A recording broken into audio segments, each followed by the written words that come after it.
प्रिय विद्यार्थियों, आज का जो हमारा पाठ है उसका नाम है माता का अंचल। हमारी 10वीं कक्षा की जो दो पुस्तकें चलती है हिंदी की, एक क्षितिज भाग 2 और एक कृतिका भाग 2। तो कृतिका जो है उसका ये पहला पाठ है। पाठ का नाम है माता का अंचल और लेखक है शिव पूजन सहाय। अब समझने की बात यह है कि पता है पाठ का नाम माता का अंचल है, लेकिन मां के संबंधित बात इसमें दी नहीं गई है। बहुत समझने की बात है। पूरे पाठ में एक बच्चे और पिता के विषय में ही बातें बताई गई है। पूरा पाठ एक बच्चे और पिता के प्रेम के इर्द गिर्द घूमता है।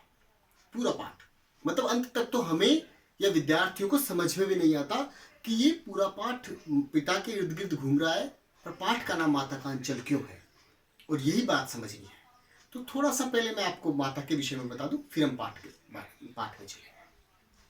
पता बेटा, एक बार एक स्टेशन का दृश्य मैं आपको बताता हूं। एक भिखारिन आराम से सो रही है, पूरी नींद में है, और संयोग से उसकी जो पीठ है वो बच्चे की तरफ है। उसका लगभग एक साल का बच्चा पीठ की तरफ सोया हुआ है। पता है क्या होता है कि किसी कारण से उस बच्चे को हल्की सी बेचैनी होती है और वो हिलता है। माँ का मुंह इस तरफ है, बच्चा पीछे की तरफ सोया हुआ है। माँ गहरी नींद में है, बच्चे का स्पर्श नहीं है माँ से, लेकिन बच्चा हिलता है, बेचैनी होती है हल्की सी, तो माँ का हाथ सीधा बच्चे के पेट पे चला जाता है। ये दृश्य मैंने अपनी आंखों से देखा है और मैंने एक छात्रा के द्वारा एक वीडियो में बुलवाया भी है, वो भी आप देख सकते हैं। ये दृश्य मैंने आंखों से देखा है। और सुनो, पता है बेटा, हम जब कभी मान लो कोई बाइक चला रहे हैं, मोटरसाइकिल चला रहे हैं, खूब तेज गति से जा रहे हैं, अचानक अगर कोई ट्रक सामने से आ जाए तो हमारा पूरी चेतना सिमट करके ऐसे नाभि में आ जाती है। ऐसे होता है, कभी देखना, अचानक अगर ट्रक आ जाए और हम मरते मरते बचे हो तो पता है पूरी चेतना सिमट करके दिल पे भी नहीं आती, सीधे नाभि में आ जाती है। क्यों? वो इसलिए क्योंकि जब हम माँ के पेट में होते हैं तो नाभि से जुड़े होते हैं, तो जब हम संकट में होते हैं तो सीधा माँ को पता लग जाता है, चाहे वो दुनिया में हो या नहीं हो।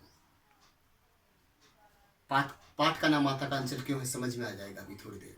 और सुनो, पता है ऐसा होता है बेटा कि संतान तकलीफें देती है, लेकिन माँ कभी अपनी संतान के लिए कभी बुरा सोच ही नहीं सकती। इसीलिए एक बार एक शायर ने कहा है कि जिसके लबों पर कभी बद्दुआ नहीं होती, जिसके लबों पर कभी बद्दुआ नहीं होती, लबों का मतलब होता है होठ, जिसके लबों पर कभी बद्दुआ नहीं होती, बस एक माँ ही तो है जो मुझसे कभी खफा नहीं होती। खफा मतलब नाराज, वो कभी नाराज नहीं होती, माँ ऐसी होती है। तो अब बेटा मैं थोड़ा सा आपको पाठ के विषय में बताऊंगा। पाठ काफी लंबा चौड़ा है, लेकिन वीडियो में मैं आपको सारांश बताऊंगा, आपको पूरी बात समझ में आ जाएगी कि पाठ का नाम माता का अंचल क्यों पड़ा।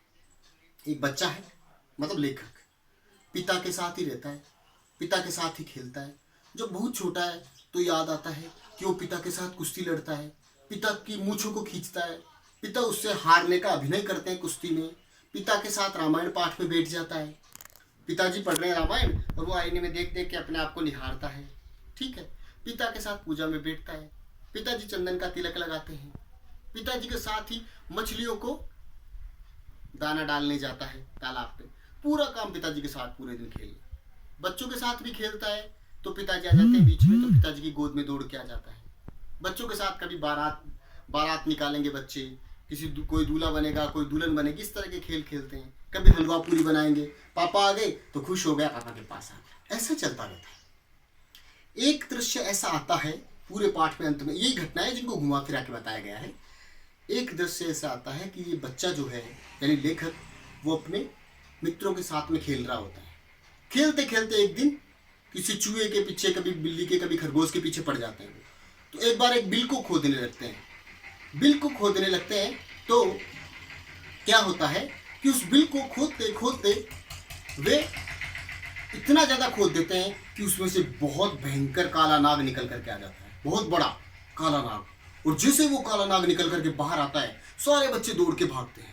इतना दौड़ते हैं कि वो सीधा घर पहुंचना चाहते हैं, है ना। उनकी हालत ऐसी होती है, कोई गिर जाता है रास्ते में, किसी की तो पतलूनें निकल जाती है, कोई डर जाता है, चेहरे का रंग एकदम उड़ जाता है। लेखक दौड़ा दौड़ा आता है, पापा रास्ते में मिलते हैं, रास्ते का मतलब घर के बाहर। बोलते क्या हुआ क्या हुआ भोला, बच्चे को, इस बच्चे को पापा भोला नाम से पुकारते हैं पाठ में। भोला क्या हुआ क्या हुआ। वह बच्चा जो पूरा समय अपने पिता के साथ बिताता है, वो पिता के पास नहीं रुकता, सीधा माता की गोद में जाता है और चिपक जाता है।